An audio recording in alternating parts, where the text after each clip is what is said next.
23 কোটি। ভারতের মুসলিম জনসংখ্যা পুরো বাংলাদেশের মোট জনসংখ্যার চেয়েও বেশি। কিন্তু এই বিশাল জনগোষ্ঠী কি ভারতের মূলধারায় আছে, নাকি তারা নিজ দেশেই দ্বিতীয় শ্রেণীর নাগরিক হিসাবে কোণঠাসা? অন্যদিকে বাংলাদেশের 1.5 কোটি হিন্দু নাগরিক, যাদের ধর্মীয় পরিচয় নিয়ে রাষ্ট্রীয় কোনো প্রশ্ন নেই।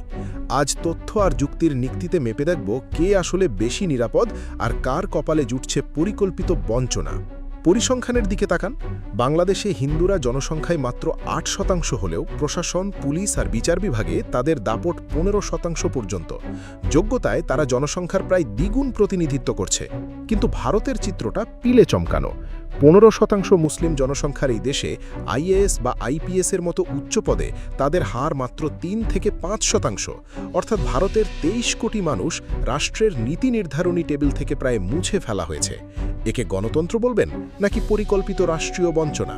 পার্থক্যটা আরও প্রকট হয় যখন প্রশ্ন ওঠে, আপনি এই দেশের নাগরিক কিনা।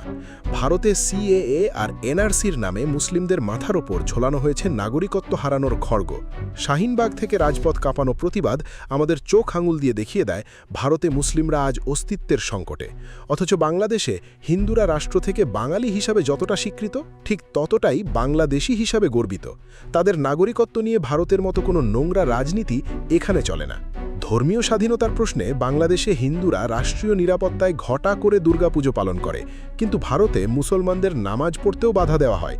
আদালতের পৃষ্ঠপোষকতায় ঐতিহাসিক মন্দির ধ্বংসের নজির এখানে নেই, কিন্তু ভারতে বাবরি মসজিদ ধ্বংসের পর থেকে মসজিদ ভাঙা বা উচ্ছেদ নিয়ে আইনি বিতর্ক আন্তর্জাতিকভাবে আলোচিত। এছাড়া হিজাব, আজান বা গোমাংস, জয় শ্রীরাম বলতে বাধ্য করা, ভারতে এগুলো আজ নিয়মিত সংবাদ। গণপিটুনি বা বুলডোজার দিয়ে ঘর ভাঙার রাজনীতি ভারতের মুসলিমদের প্রতিদিনের আতঙ্ক। ভারতের মিডিয়ার দিকে তাকান। বাংলাদেশের ছোট কোনো বিচ্ছিন্ন ঘটনাকে তারা গণহত্যা বলে প্রচার করে, অথচ ভারতের 23 কোটি মানুষের উপর চলা কাঠামোগত নির্যাতনকে ধাপাচাপা দেয় উচ্ছেদ বা আইন প্রয়োগের দোহাই দিয়ে। বাংলাদেশে হিন্দুরা অধিকারের দাবিতে রাজপথে নামে, আর ভারতে মুসলিমরা অস্তিত্বের রক্ষার লড়াইয়ে রাজপথেও নামতে পারে না।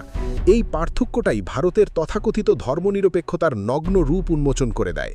সোজা কথায়, বাংলাদেশে হিন্দুরা ধর্মের কারণে কোথাও নির্যাতিত হচ্ছে না, কিন্তু ভারতে মুসলিমরা লড়াই করছে তাদের নাগরিকত্ব, আত্মপরিচয় আর বাঁচার অধিকারের জন্য।